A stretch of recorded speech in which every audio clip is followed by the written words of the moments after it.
नमस्कार। अजय चतुर्वेदी। लोकसभा चुनाव में अब शुरुआत होने में बस कुछ ही दिन बाकी है। 19 अप्रैल को पहले चरण का मतदान भी हो जाएगा। सभी राजनीतिक पार्टियां अपने अपने रुझान, अपने अपने मतदाताओं को समेटने के लिए, अपनी तरफ करने के लिए पूरी तरह से तैयार हैं। इस बीच कांग्रेस ने अपना घोषणा पत्र भी जारी कर दिया है। वो घोषणा पत्र जिसे लेकर के ये कहा जा रहा है कि ये एक ऐतिहासिक घोषणा पत्र है। ये एक थाती होगी और इस घोषणा पत्र में जो राहुल गांधी की भारत जोड़ो यात्रा और न्याय यात्रा में जो कुछ भी उनको फीडबैक मिला है राहुल गांधी को और राहुल गांधी की पूरी टीम को, उन सब को बिंदुवार इसमें शामिल किया गया है। जिन 5 गारंटियों का नाम पहले ही राहुल गांधी घोषित कर चुके थे, उसके अलावा भी बहुत सारी चीज़ें हैं जो सीधे सीधे जनता से जुड़ी हुई चीज़ें हैं। इस मुद्दे पर आज हम वाराणसी में एक प्रबुद्ध समाजवादी चिंतक, विचारक और प्रखर वक्ता कुंवर सुरेश सिंह से उनकी राय लेना चाहेंगे। उनसे जानना चाहेंगे कि आज के परिवेश में जिस तरह से कांग्रेस ने अपना घोषणा पत्र जारी किया है, उसके बारे में वो क्या सोचते हैं, इसका क्या परिणाम हो सकता है। इन सब चीज़ों पर हम आपसे मुखातिब होंगे। हम आपको सीधे लिए चलते हैं कुंवर सुरेश सिंह जी के पास। सुरेश जी, आपका बहुत बहुत स्वागत है। आपका भी स्वागत। हम लोग आज जिस मुद्दे पर चर्चा करने के लिए जुटे हैं, जो कांग्रेस ने अपना घोषणा पत्र जारी किया है, उसको किस रूप में देखते हैं? देखिए, कांग्रेस ने जो घोषणा पत्र जारी किया है वो आम जनता के हित में है। और मैं इसलिए नहीं कह रहा हूँ इस बात को, मैं लोकतंत्र सेनानी हूँ। आपातकाल में जेल काटा हूँ, उसके पहले भी दर्जनों बार जेल काटा हूँ जनता के सवाल पर। जी जी, और जीवन भर कांग्रेस के खिलाफ लड़ते रहे। ठीक बात।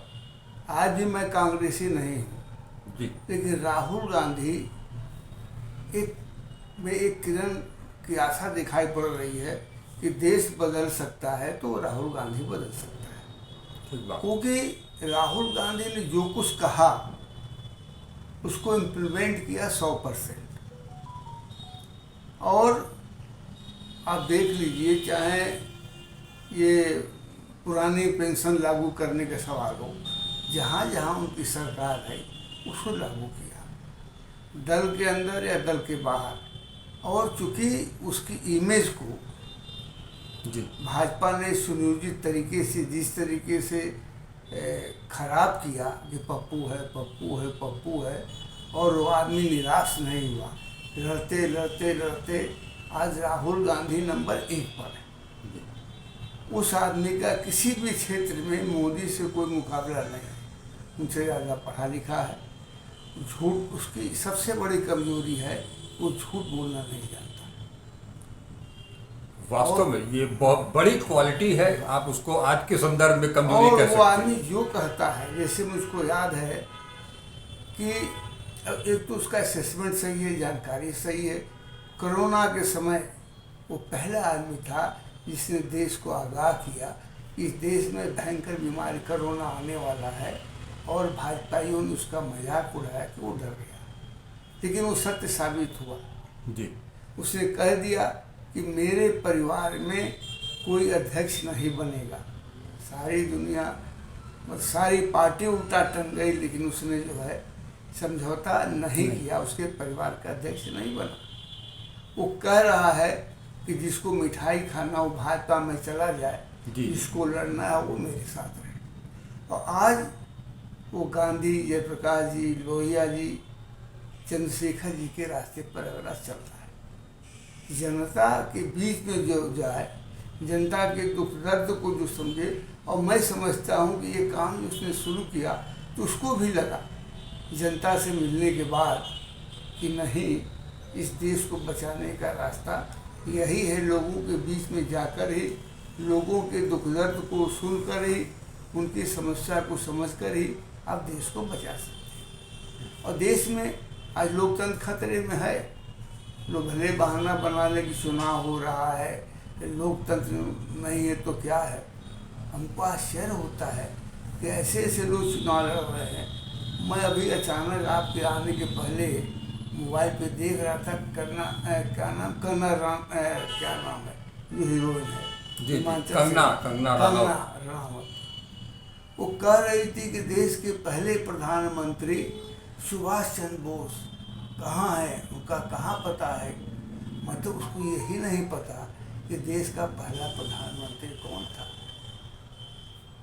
और आश्चर्य हुआ कि उसी ने कहा था कि 14 में जो है, 14 में देश आज़ाद हुआ है। जी जी। तो देश का दुर्भाग्य है। अब सवाल ही हर कोई देख रहा है। अभी मैं आज देख रहा था कि लालू यादव पर वारंट हो गया। हाँ। 35 साल पहले कोई मुकदमा था, उसमें बाप का नाम भी नहीं है। तो जिस तरीके से सरकार लोगों को प्रताड़ित कर रही है, और जो लोग जा रहे हैं, जो कहीं न कहीं भयभीत हैं ईडी के नाम पर, सीबीआई के नाम पर, वो लोग जा रहे हैं। हालांकि राहुल गांधी ने वो अपना घोषणा पत्र जारी करते हुए ये भी कहा है कि जो लोग भ्रष्ट हैं, चाहे वो हमारे यहाँ रह करके उनके यहाँ गए चले गए हैं, ऐसा वो न समझें कि कल की तारीख में अगर सत्ता परिवर्तन होता है और इंडिया गठबंधन की सरकार आती है तो वो बच जाएंगे। जो केस बना है उस पर वो आगे केस चलेगा भी और वो दंडित भी किए जाएंगे। इतना ही नहीं, आप जो करो सही बात है। उसने एक बात और कहा जी कि जो चले गए उनको हम वापस नहीं लेने वाले जी। क्योंकि सही बात है कि जब लड़ाई चालू हो जाए, सैनिक लड़ रहे हैं, उस समय जो सैनिक भागता है उससे बड़ा गद्दार कोई हो नहीं सकता। ठीक बात। संघर्ष के समय, आज संघर्ष का बिल्कुल बजा है। ऐसे समय में भागना ये बहुत बड़ा धोखा है और ऐसे लोगों के साथ कोई मरोवत नहीं करना चाहिए। उनकी जो ये गारंटी है जी, अब मोदी कह रहे मेरा संकल्प पढ़े तो वो गारंटी दे रहे थे कि मोदी की गारंटी, मोदी की गारंटी। ये आदमी असली बात नहीं करता। जैसे राहुल गांधी ने कहीं स्त्रियों का अपमान नहीं किया जी। महाराष्ट्र की रैली में जो भी भाषण सुना होगा, जी जी, शक्तियों की बात किया कि वो शक्तियाँ चाहे ईडी हो, सीबीआई हो, और मोदी ने भाषण शुरू कर दिया कि स्त्रियों का अपमान किया। तो दिक्कत सबसे बड़ी ये है आज मीडिया से। वो तो गनीमत है कि सोशल मीडिया पर आप जैसे लोग आ गए हैं, बहुत सारे एक भीड़ आ गई है जो जनता को अपनी बात पहुंचाने की कोशिश कर रही है, जो सही बात है। फिर भी आज जो है, जो गठबंधन है उसका प्रचार उस स्तर पर नहीं हो पा रहा, क्योंकि उनके पास चाहे धन की कमी हो, चाहे एका की कमी हो, ये एक दिक्कत की बात है। हाँ, ये सारी चीज़ें जो आज हैं, अब बताइए साहब, 100 दिन के अंदर काला धन ले आएंगे, आज 10 साल हो गए। 2 करोड़ नौकरी देंगे, 10 साल हो गए। वो सारे मुद्दों को डाइवर्ट करते हैं, कभी हिंदू मुसलमान के नाम पर, राम के नाम पर, क्योंकि उनके पास मुद्दा नहीं है। अगर जनता को केवल समझ में आ जाए कि इन्होंने क्या क्या वादा किया था, तो मैं समझता हूँ कि सरकार बदल जाए। लेकिन विपक्ष मोदी की बातों को केवल याद दिला दे कि क्या क्या वादा किया और क्या किया है आज तक, तो शायद जो है ये सरकार किसी कीमत पर नहीं आ पाएगी, चाहे कितना भी बेईमानी कर ले। लेकिन दुख इसी बात का है कि आम जनता तक जो साधारण आदमी है, जो रिक्शे वाला है, ठेले वाला है, मजदूर है, वहाँ तक ये बातें नहीं पहुँच पा रही। और एक बात मैं जोड़ना चाहता हूँ, इस सरकार ने मामूली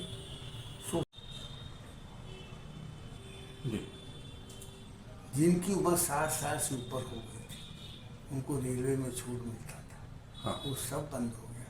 मैं चाहता हूँ कि अगर कांग्रेस के इसमें ये बात ना हो उनके मैनिफेस्टो में, तो इसको भी जोड़ना चाहिए। नहीं, वो इसको भी जोड़ा है उन्होंने। वो तो साफ साफ उन्होंने कहा है कि हमारे जो वरिष्ठ नागरिक हैं उनसे उनके जो अधिकार छीने गए हैं वो अधिकार बहाल किए जाएंगे।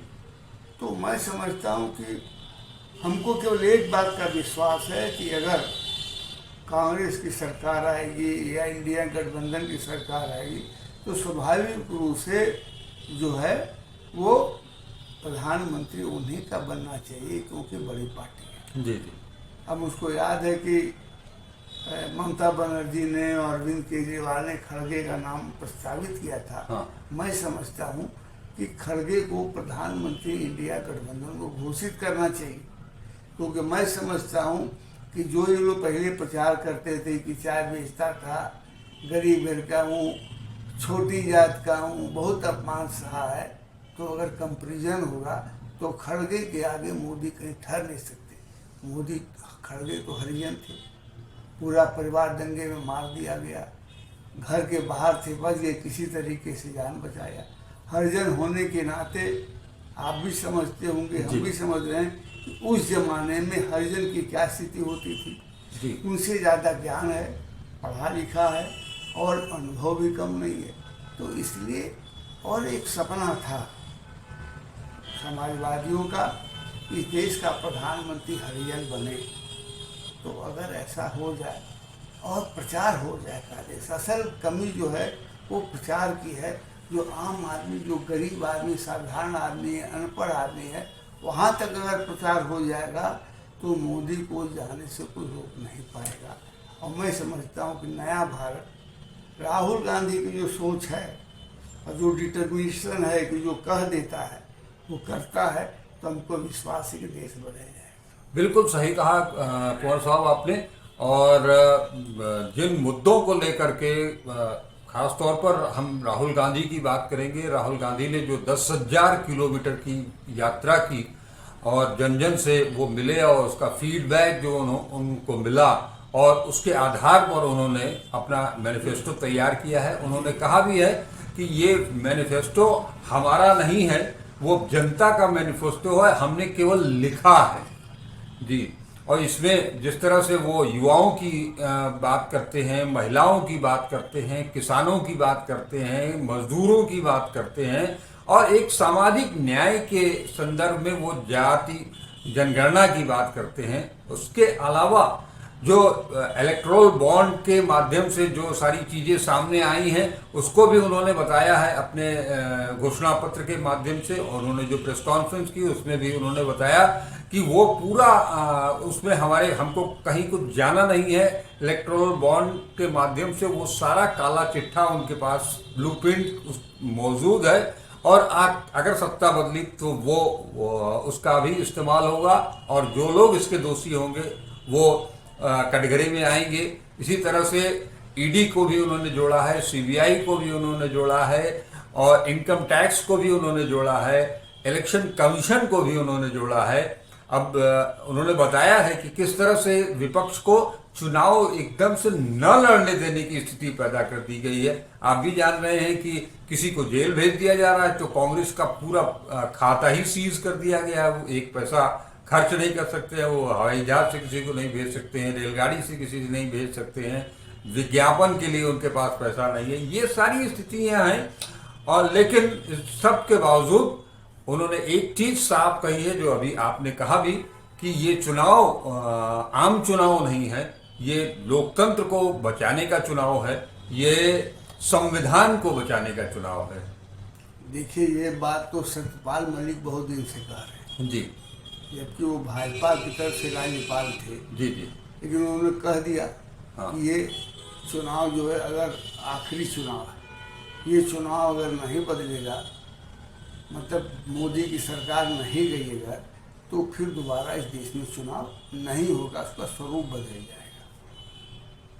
और दूसरी बात ये है कि ये आदमी इतना झूठ बोलता है और ये प्रचारित हो गया है पूरी दुनिया में। जी। इससे बड़ा झूठ बोलने वाला कोई नहीं है। जनता भी समझ रही है, लोग भी समझ रहे हैं कि आदमी बहुत झूठ बोलता है।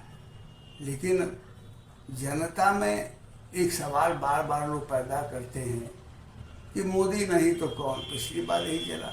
पुलवामा की घटना से पिछली बार ही ये नई सरकार इनकी आती, लेकिन पुलवामा घटना करा के सैनिक के नाम पर, शहादत के नाम पर साहब ने वोट मांग लिया।